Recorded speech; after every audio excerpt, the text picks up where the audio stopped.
Не се сеќавам на точниот ден, ниту колку години имав. Знам само дека беше неодамна и дека барем во моментот во тоа немаше некаква посебна драматичност. Едноставно се погледна во огледало и таму видов некоја друга жена. Без предупредување, без труби и фанфари, без свечен марш.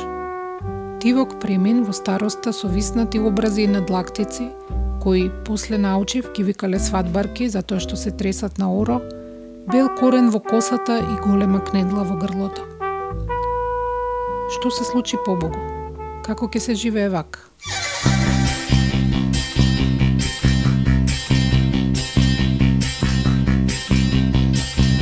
Јас сум Илина Јакимовска. Во оваа епизода од подкастот Обични луѓе ќе зборуваме за така наречените жени во години, тивката демографска група која сочинува 1/4 од светското население, за која ретко се зборува, а која уште поретка зборува самата за себе. 4 соговорнички од секое десетлетие, почнувајќи од 40-тите, 50-тите, 60-тите и 70-тите женски години. И исто толку лични приказни за начинот на кој што поминуваат или поминале низ климактериумот, термин кој доаѓа од грчкото климактер, што значи критичен период. Сите вклучуваат детали поврзани со женското здравје, крварењето, но и со интимни психолошки доживувања. Прва е Ана. Сега имам 43, уште малку ќе полнам 44 во јануари. Гинеколошки проблеми, такви, со крварење меѓу циклуси, почнаа кога имав 29 години и тогаш на сите прегледи и хормонални тестирања и преглед гинеколошки, се сомневаше докторката дека е ран климактериум. Ама тогаш крварев многу малку меѓу циклуси. И пиев хормони доста долго и пробав се што можев да пробам, од макробиотика до други некои алтернативни такви начини. И тоа не се смируваше, ама не беше така драматично. А сега е веќе подраматично, почна минатата година. Сега тие крварења меѓу циклуси се многу обилни и стигнав до анемија заради крварењата.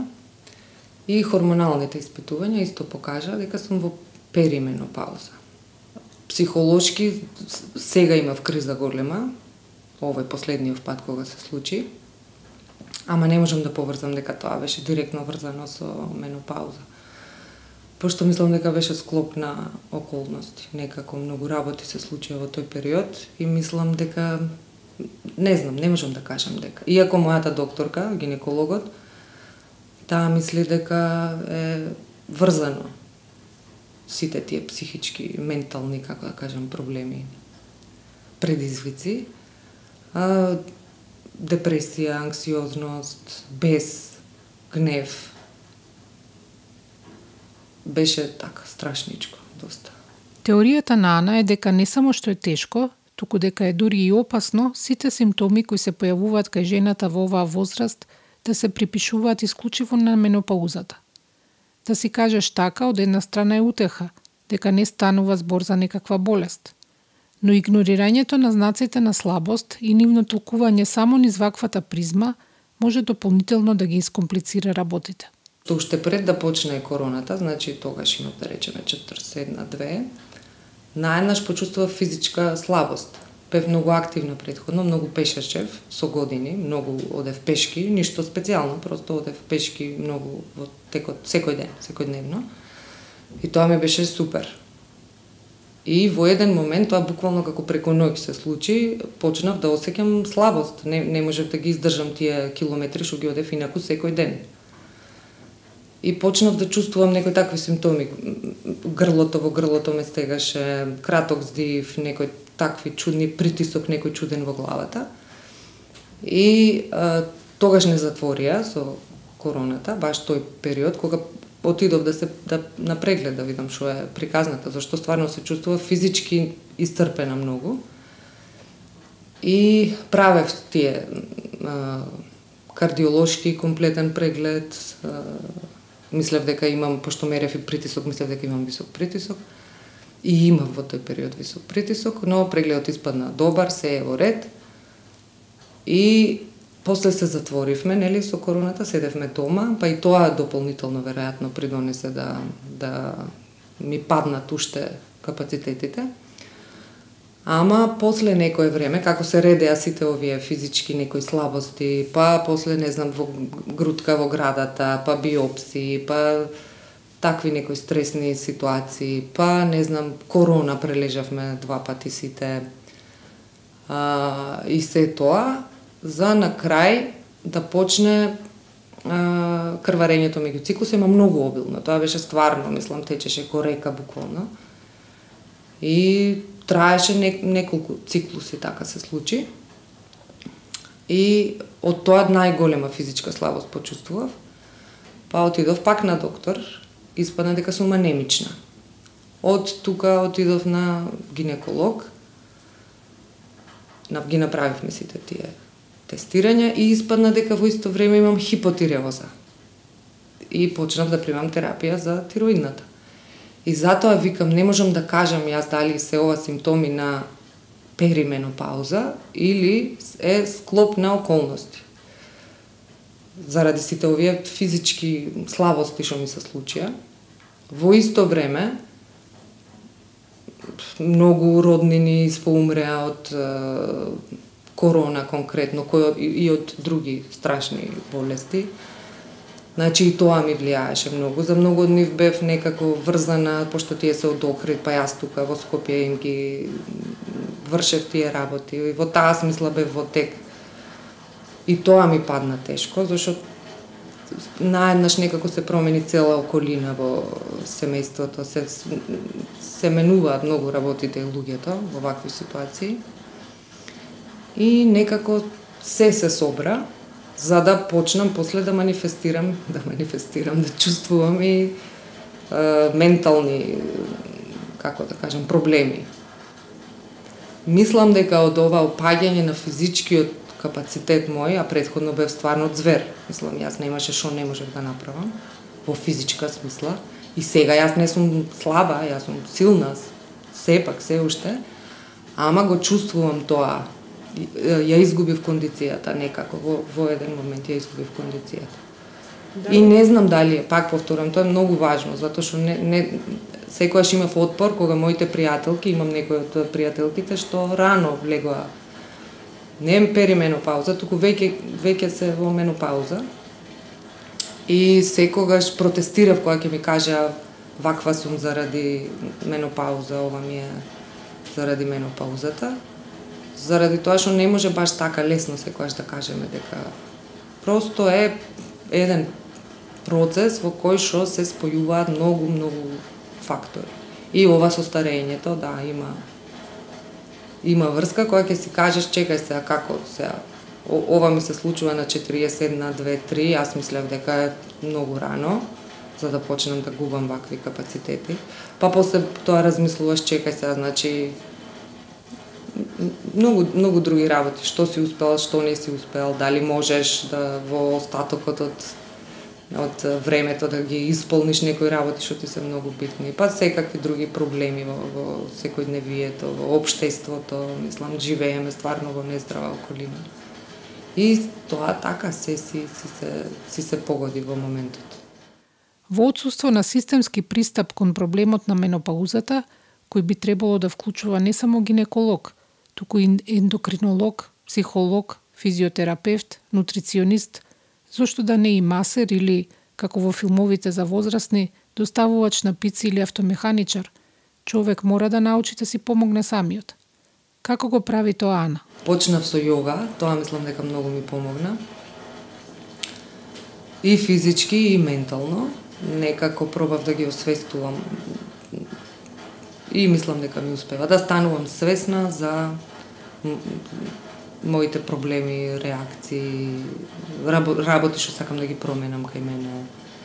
И така, и физички ми помага многу. Се уште не сум, и не знам дали ќе бидам звер, како што бе во таа кондиционо физички. Ама полесно се носам сега со сите овие проблеми што ги ме мачеа сериозно долго време. Година и кусур бев стварно друга личност. И тоа зависи исто и од личноста.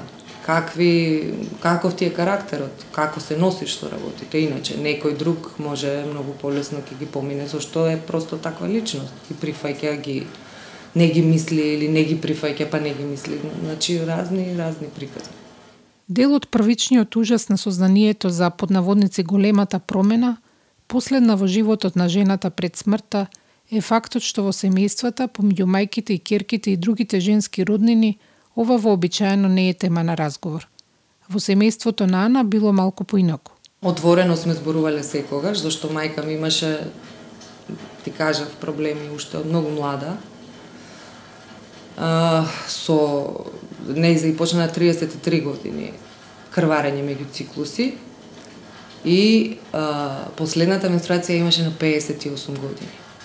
Значи, тоа траеше ужасно долго и беше предизвика многу проблеми, зашто во одредени моменти многу крвареше, премногу крвареше и во тоа време даваа хормони како бомбони, таа пиеше многу хормони постојано и правеа киретажи, ама на живо, без анестезија. И тоа беше стварно многу тешко беше за неа тој период, многу тежок.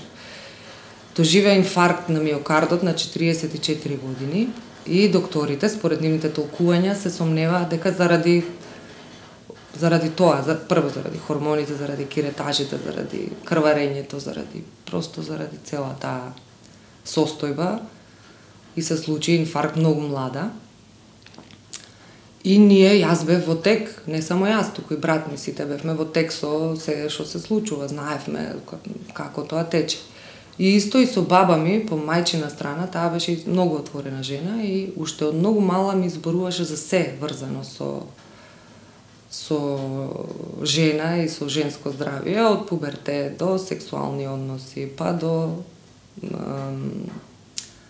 климактериум и така. И со ќерка ми сега сум многу отворена, буквално за се. Значи, нема работи за кои што не може да се разговара, за кои што не може да праша. Понекогаш и јас може брзам во некои ситуации, во смисла може да шокирам со некои информации, ама мислам дека е важно таа да се чувствува слободна, да може да споделува, да може да прашува што сака,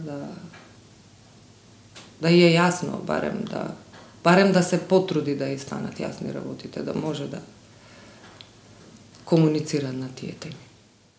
Во културната антропологија постои нешто што се вика хипотеза на бабите, grandmother hypothesis, која ја објаснува нашата еволутивна цел по менопаузата.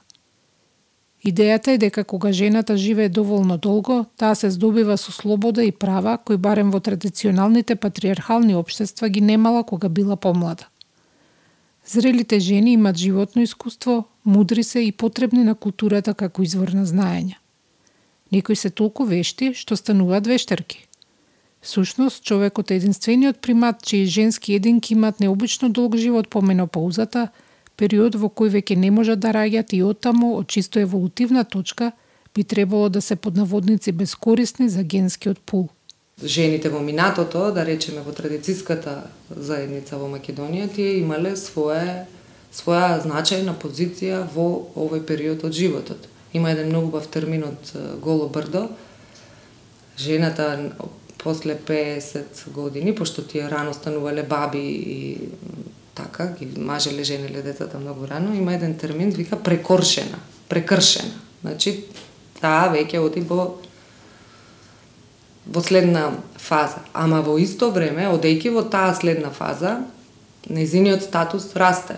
Како старе, нејзиниот статус се приближува до статусот на мажите во семејството. Значи, таа веќе станува многу побитна од тоа што била претходно. Сега, за разлика од тогаш, не само што нема обред на премин, некаков, за да може да си кажеме, сега тоа е тоа, преминувам во нова фаза и сега во таа нова фаза мене што ме чека, кога староста веќе ја нема таа вредност како зрелост, мудрост, не знам, потребен си тука да даваш совети, да почитуван си многу и така натаму. Сега има некои други вредности кои што се вака многу перверзни во известна смисла. Например, да се обидуваш да останеш млад вечно, сите тие, пошто тоа е напорно, за среќа мене никогаш не ми било предизвик, ниту како млада нешто многу да се трудам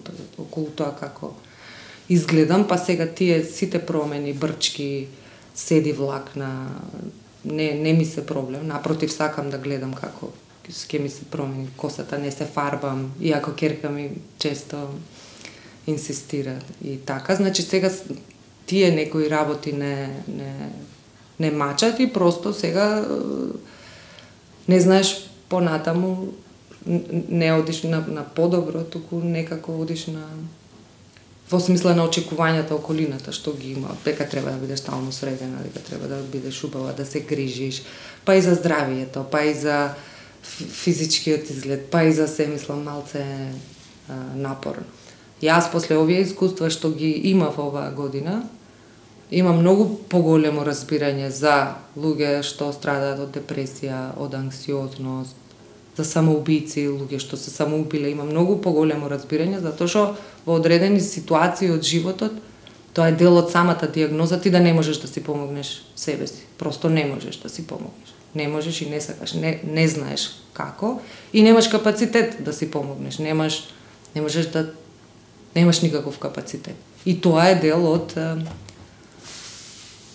дијагнозата. И секому може да му се случи, буквално секому, дури и оние луѓе кои мислиме дека никогаш не страдаат од такви нешта. Значи, тоа е, мислам, многу поважно да може да се зборува за тоа и да се размислува на тоа.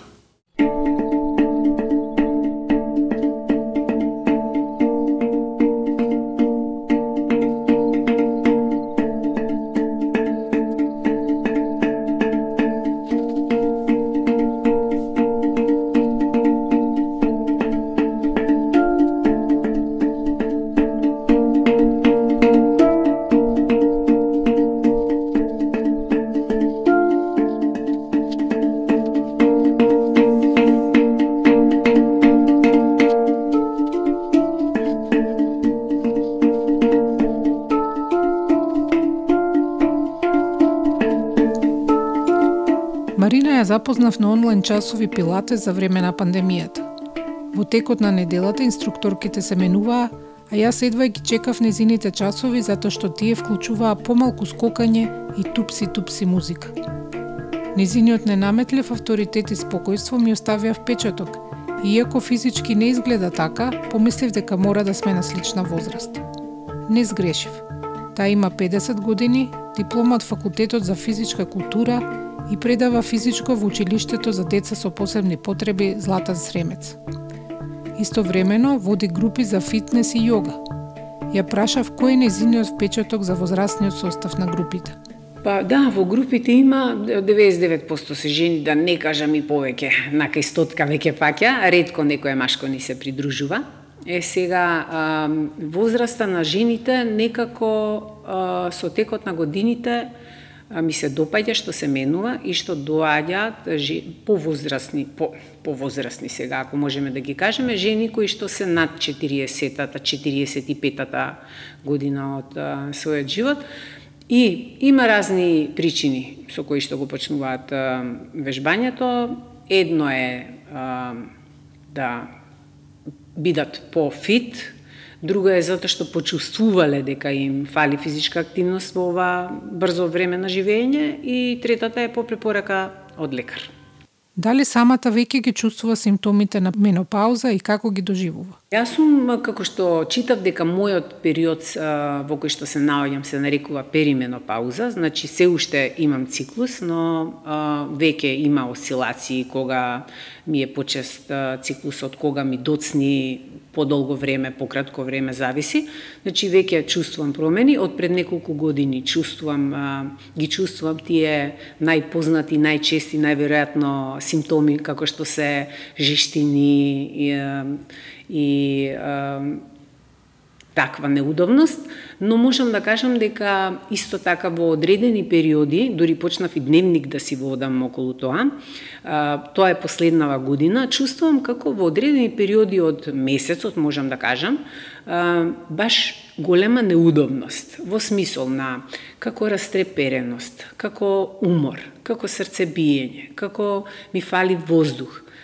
И едно време почнав да се прашувам дали е се во ред со мене и се додека не си се свеснам и си кажам полека во таков период си, најверојатно симптомите се од тоа. И некако самата таа мисла па ме смирува, па тие сите симптоми некако ми се ублажуваат. Но морам да кажам дека да не ми е вежбањето, не знам што би правела.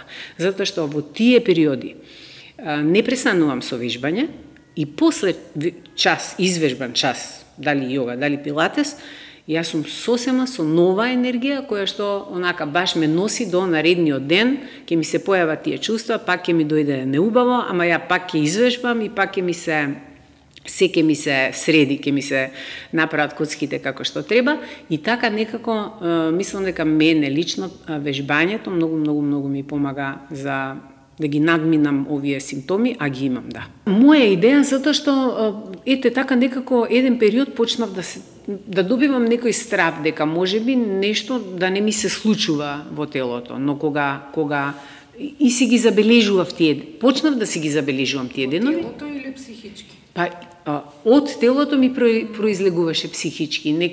Почнав да добивам како вознемиреност и како да ми се интензивираа сите тие симптоми. И тоа во негативен правец.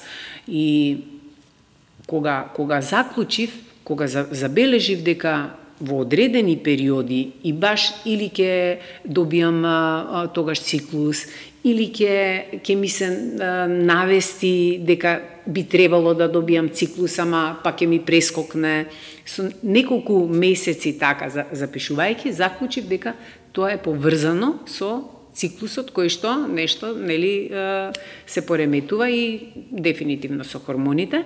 И самата таа мисла, кога го заклучив тоа дека заради тоа ми се случува, некако ме смири и симптомите од јаки, интензивни, ми се намалуваат. Сега веќе сум пак во фаза кога ќе добијам симптоми на срцебиење, на краток здив, не ми траа толку долго како што ми траја пред да си дојдам до овој заклучок, до кој што си дојдов. Така да тоа некако мене лично ми помогна да си ги бележам тој период. Исто така голема хиперсензитивност во емоциите имав во тој период, па можеше да се случи, не знам, од некоја банална причина да ми потечат солзи, јас да не можам после да ги сопрам тие солзи. И исто така, тоа е тој период. Марина веле дека во моментите кога се двоумело што и се случува, дали симптомите се резултат на хормонална промена, читала форуми, се распрашувала кај колешки и пребарувала на интернет и во медиумите. Сепак, последниве се меч со две острици. Па, ова со медиумиве си има и добра и лоша страна.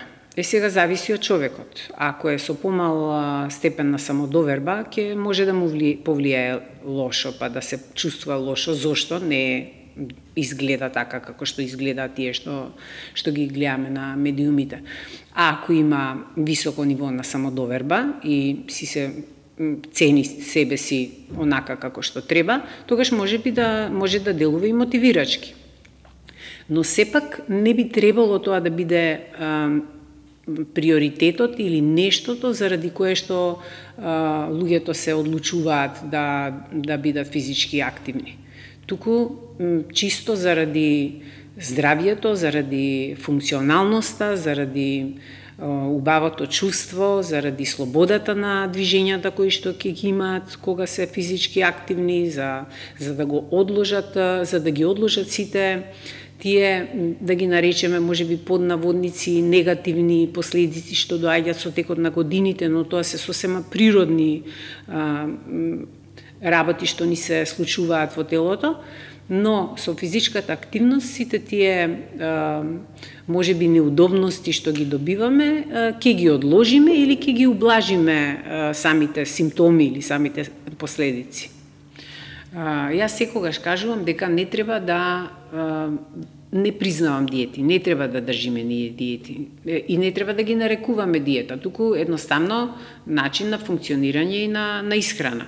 И сега, никогаш не сум кажала дека сум вегетаријанец или веган или се, но убаво кажати, имаме сега информации разни, со разни истражувања и можеме да си да направиме да ни биде подобро, но и интуитивно исто така. Многу одамна исфрлив млечни производи, месо да не кажам скоро, многу ретко јадам.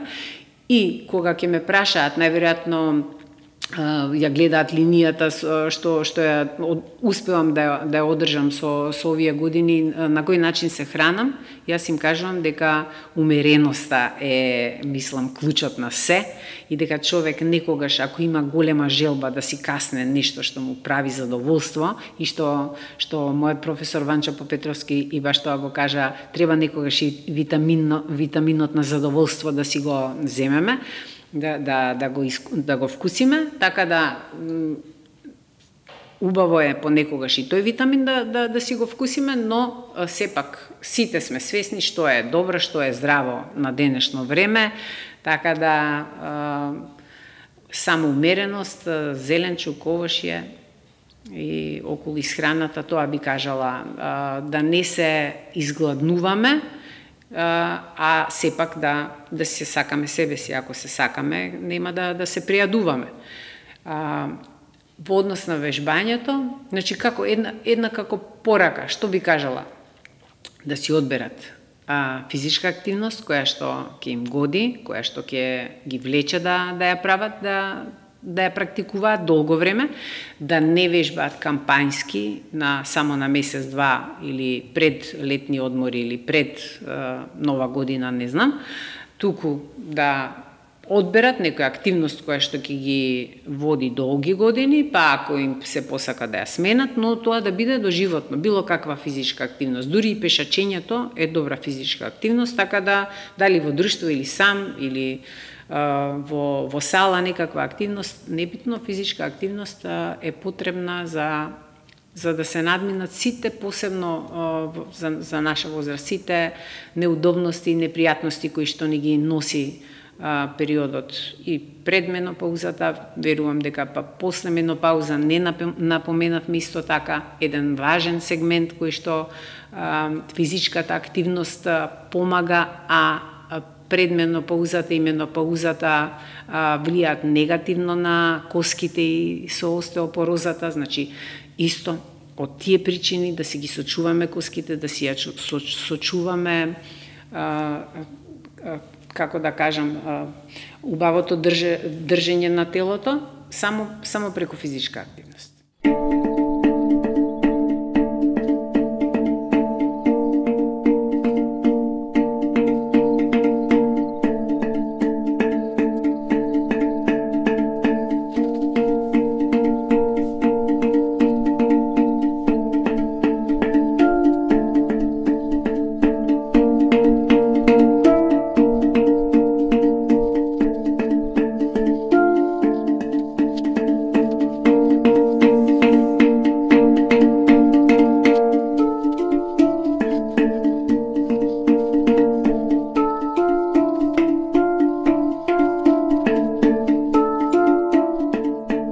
Мира има полни 60 години, сопруг, ќерка и едно црно-бело кученце по име Менди.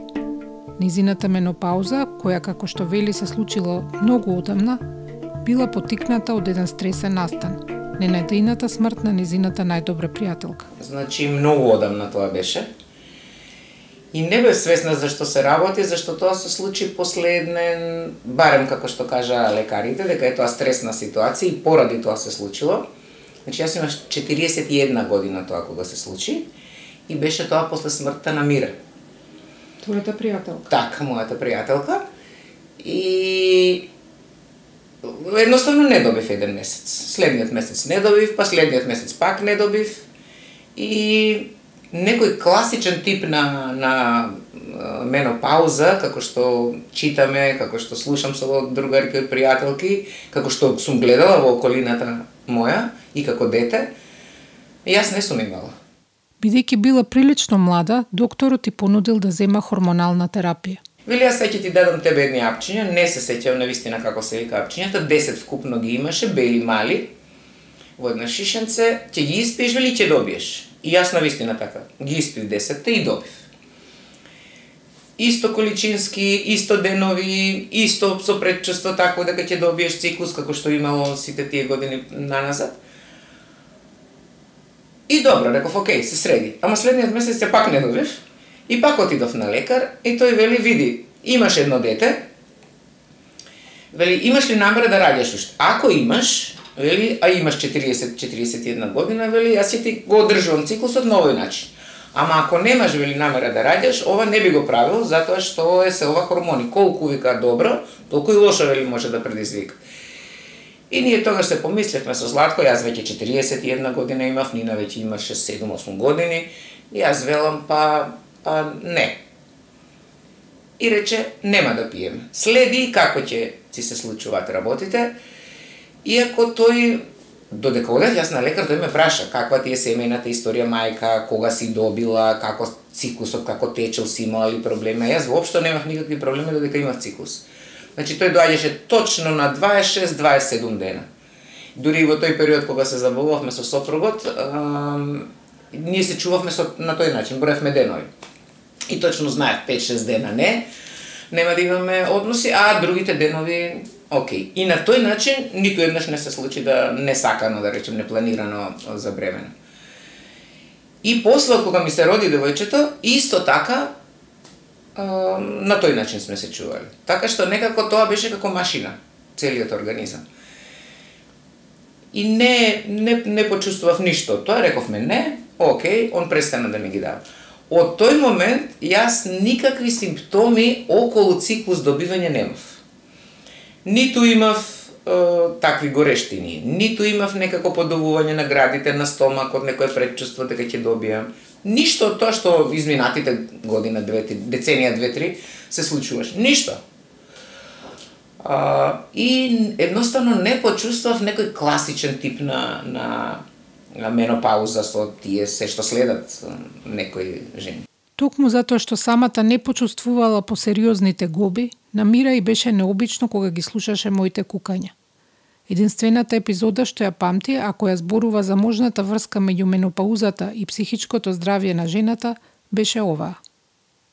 Во нашата зграда, кога една од комшивките на мојата мајка ми, пријателките, поприлично повозрасна од неја, за некои 15 на години тогаш беше, на 45-6 години, исто така престана да има циклус и многу често одеше на лекар, на психијатар, тоа така се шушкаше во зградата и знам дека нејзиниот сопруг зеде предвремена пензија на тоа конто дека е потребен на жената да ја чува на некој начин, ама вистински да не уклучи нешто, да не нешто се случи и така. А при тоа не манифестирала такви? Ништо претходно не. Генералното чувство кога се зборува со Мира е дека таа е практичен дух кој се фокусира на позитивните исходи. Не чувствува дека нешто загубила или дека е доцна за што и да е. Значи, за ништо не жалам што, да си речеме и сега ова да се случеше вака, може би и поинаку ќе беше. Не, јас има време и полека да размислувам и некои други избори може би да направам, ама за ниеден избор не сметам дека ми е нешто просто ускратено или дека јас сум направила погрешен избор за работите. Да, вино, вино, црвено, момчето ти е заспало, момчето ти е заспало,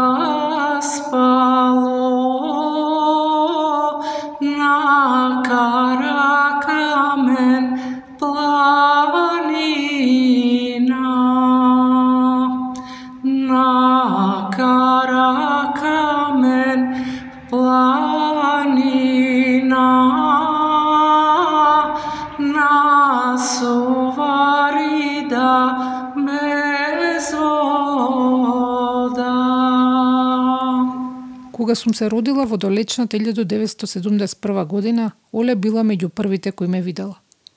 Кога после долгогодишни обиди за бременост се роди мојот син, таа исто така беше прва пред породилната сала. И како млада, а и сега, има прекрасен глас и пее во градскиот мешан хор Вардар. Оваа снимка ја направи самата во ходникот на зградата каде што живее, поради добрата акустика. Долги години работеше во лабораторијата на гинекологија во државна болница, а се пензионираше како нејзин раководител. Интервјуто со неа го направивме на нејзиниот 77-ми роден ден. Да, заради тоа што работев таму и со хормоните, знаев што е менопауза, нормално. Сум учела. Меѓутоа, не...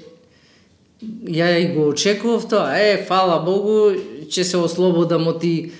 Мислам дека жената со текот на времето, како и врват годините и се смачува од таа менструација секој месец. И дури на крај викаш, аман, нека ми пристане више да се ослободам, да бидам мирна. Нели, да не мислам на тоа, стално мислиш да не останеш трудна, да пазиш, да менструација, како ќе имам менструација, тогаш треба не знам кај да одам. Така да најнормално го дочекав тоа како нешто најнормално, ниту па мислев што ќе ми се случува, дали нешто ќе ми се промени. Воопшто не сум размислувала за тоа. Едноставно, мислам дека некаде беше дали 49 кога имав или 48, добив еднаш, па 2-3 месеца немав, па уште еднаш добив и толку. После 6 месеци уште еднаш и заврши. Па викам тоа е гот. За Оле, климактериумот настапил со чувство на олеснување. Единствениот спомен за тоа дека може би некакви промени сепак имало е поврзано со едно жешко лето. И сега кога, знам дека многу жени имаат проблем со менопауза, со тоа тие валунси што ги викаат, нели, топло па ладно, топло. Јас тоа не сум го имала воопшто. Меѓутоа, сега кога се враќав и ти кога ме потсети за менопаузата, се сеќавам дека едно лето, ама тоа лето беше многу жешко, дека многу ми беше мене жешко тоа лето. И јас Лемпи го натерав да купи вентилатори, тогаш имаше оние вака што вртеа. Леле, викам, Лемпи, купи вентилатори, ќе умрам од жешко, многу ми е жешко. И сега тој ми вели, добро, жешко е стварно, ама не е до толку, па ти што го претеруваш, викам, многу ми е жешко мене.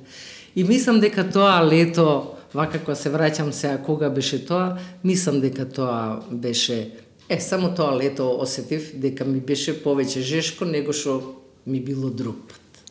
Ако е тоа. И толку. Како и повеќето други соговорнички, и во семејството на Оле не се зборувало за женското здравје или за сексуалноста. Тоа е, мојата генерација е старомодна. Тие такви теми не се збореа воопшто. Ниту се збореше, може би во мојата фамилија, не знам во друго окружување какво било во други фамилии, ама во мојата фамилија не се зборувало тоа. Ниту за пубертетот се зборуваше, ниту за сексуално образование, нешто. Кога сум била девојка да ми каже мајка ми, дечко, имаш па ова. Не, тоа било нешто што не сме да се кажува. Тоа било нешто што е срамота. И мислам дека нашата генерација се учеше на школа со другарките на одмори и она, знаеш, оваа добила менструација, ова, не знам што. Тоа ни било сексуалното образование, а дома не. Ниту со мајка ми, ниту со баба ми, ниту со сестра ми. Имам постара сестра, нели, 7 години постара од мене. Не се збореше тоа. Тоа веројатно се пренесува. Мајка ми не зборуваше со мене и беше срам, и мене ми беше срам. Тоа сега јас истото го правам со моите ќерки. Јас ниту сум им зборела во пубертетот, ниту сум им зборела кога имале дечко и девојка, кога биле, ниту сега. Они се влегуваат во климактериум. Нели, во тој Ана има 53 години, 54 ќе прави сега, а Весна е 48. Значи, ама ниту па тие ме прашаат нешто, ниту па јас ја отварам таа тема, воопшто за тоа не се зборува. Нешто ми е чудно, што брат ми, кој што е 9 години постар од мене, нешто кога зборуваме за во минатото, и ќе рече, тогаш многу беше тешко на мајка ми, зашто беше во климакс. И беше нервозно многу. А ја па не се сеќавам дека била. Тој приметил ти? Тој приметила, ја не сум го приметила тоа. И баш ми било чудно, не знам дека мајка ми била нервозна, ти не беше таква жена нервозна. Добро, и беше тежок животот во тој период, баш во тој период. И можно е заради тоа да била дополнително нервозна. Ама не сум го приметила тоа, ниту па кај тетки, братучетки, не сум го приметила тоа. Најинтересната приказна поврзана со темата сепак не е на Оле, туку на жена пациентка која таа воопшто не ја познавала. И на доктори кои на сериозни симптоми понекогаш гледат како на каприциозност. Да, точно знам и еден гинеколог кој што му се пожали жената на 60 години дека многу се возбудува со мажот и не била таква која била млада, и тој на тоа и одговорил: па треба да бидеш среќна, зошто се жалиш? А јас си реков одма, не сме тоа, викам, не смеш ти на 60 години такво нешто да доживуваш. Тај да ги видиме хормоните. Кога ги видовме хормоните, катастрофа. Хормоните како на млада девојка од 20 години. А што значи тоа што? Па тумор имаше жената, карцином. И јас практично ја спасив незе. Со тоа што, како викам, можел гинекологот такво нешто ти каже. Леле, па да го частиш мажот ти. Она му се жали, вика, знаеш што, мажот ми, нормално, таа ако има 60, тој 65 можда. Вика, не може да издржи мажот. Тоа е сосем случајно. Знаеш, уствари што е кај нас, ние практично од лабораторија ја и не треба да ги коментирам тие работи, нели? Треба да и го дадам само резултатот и да отиде на лекарот да и го каже тоа. Ама не знам како тоа сосем случајно се погоди, јас и го давам резултатот и она ми вели како ми се резултатите. И јас вака ги гледам, опа, викам, како е можно, велам, ова, колку години имате? И она ми кажува, велам, не е добро ова, не сме вака да бидат резултатите. И таа тогаш ми се отвори. Рече, знаеш што да ти кажам, и така срамежливо, знаеш, не знам што ми се случува, не можам, по 3 пати на вечер, вика, на мажот му барам, а тој не може да издржи. А вика, не сум била таква кога сум била млада, а и пашка немаше деца. Немаше деца таа жена. Вика, толку време пробавме да имаме деца и не знам што ми се случува сега, мажот ми вели, не можам да издржам, жено. Во светски рамки, помалку од 4% научно-истражувачки публикации од областа на гинекологијата се посветени на менопаузата. 49% од списанијата се посветени исклучиво на репродуктивните функции, бременоста и раѓањето, а само 12% на здравствени прашања на женските сексуални органи кои немаат репродуктивна природа. Немам статистика за општествените и хуманистичките науки, но со сигурност знам дека е многу тешко да се најде сериозна студија посветена на оваа тема на кој да е јазик. Една од ретките е Промена, жените, старењето и менопаузата од австралиската феминистка Джермейн Грир. Во неа таа вели, цитирам: Спокојството не е нешто што едноставно и се случува на зрелата жена. Таа треба да се бори за тоа. Кога борбата ќе заврши, незината променета состојба на помладите може да им изгледа како истоштеност. Но таа е токму спротивното. Младата жена е обврзана да верува дека единствено вртлокот од страст, страв, гнев, очекување и разочараност значи да се живее, а дека кога веќе нема да биде измачувана од вакви чувства, ќе биде мртва како изгорено чкорче. Разликата помеѓу нејзините и чувствата на навидум повлечената постара жена е како помеѓу некој кој плива на површината во споредба со некој кој нурнал длабоко и го осетил вкусот на смртта во грлото. Тоа е чувство на нежност, кое е толку мирно и длабоко и топло, што ја гали секоја тревка и ја благословува секоја бубачка. Затворен цитат. Како што интервјуата се движат од 40-тите на Ана до 70-тите на Оле, ја чувствуваме оваа разлика во толкувањето на големата промена. И станува јасно дека треба да измислиме нов збор за тој период, сличен на јапонскиот коненки. Ко означува обнова и регенерација, нен значи години, а ки значи енергија. Иако на други јазици се преведува како менопауза, коненки означува многу подолг, постепен и достоинствен преод во животот на жената. Мислам дека тоа повеќе е поврзано со психата, со задоволството на жената во другиот дел од животот. Шо климаксот е еден период, ами се староста е друг период, се што да правиме сега, да се кубеме за коса дека сме стари, тоа е как дел од животот. Преод и сега сваќаш дека следното е старост и те фаќа паника. Па добро, Пошто староста иде смрт, шо? па да, староста иде смрт, ама јас уште не сум помислила на тоа. Знаеш кога староста те плаши? Мене староста не ме плашеше до, да речеме, кој ќе почнат болести да ти се уваат, тогаш почнува староста да те плаши. Сега кичмата, например, мен имам проблем со кичмата и со одењето. Јас, која што сум била многу силна, многу снажна, одеднаш одам секој ден излегувам да купам по нешто и кој ќе се погледнам во излогот, викам, леле, не сум јас оваја. Одам како баба, а всушност духот ми е млад. Духот ми е млад. Јас одам на хор, нели, уште пеам. Сега имавме концерт во саботата. Кога одиме на турнеа, ние сме се забораваме, се враќаме, млади сме, пееме, се веселиме, вицеви. И сето тоа вака те одржува, да. Вистина е така, да, се на крај смрт, точно е тоа, ама што не мислам некако на тоа. Јано мори, јано леле, севдалино,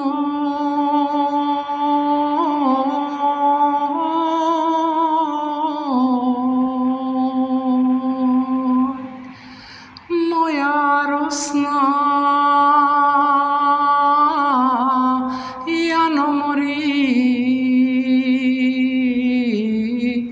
детелино.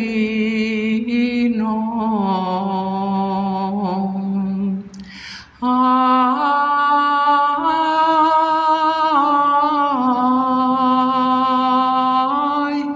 моја росна,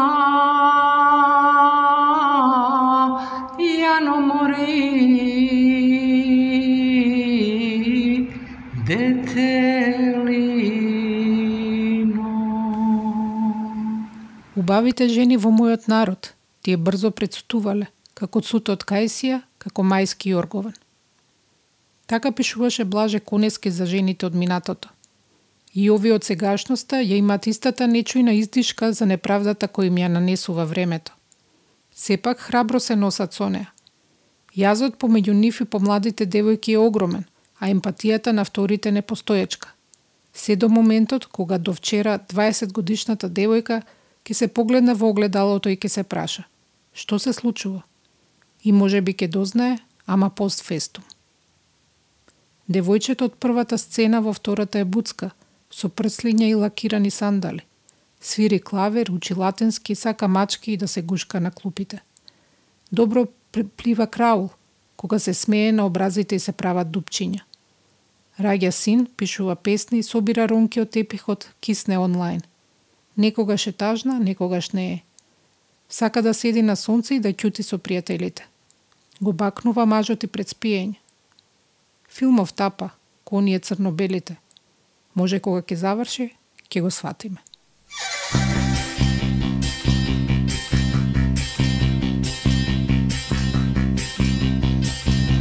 Јас сум Илина Јакимовска, аудиомонтажа Бојан Угриновски.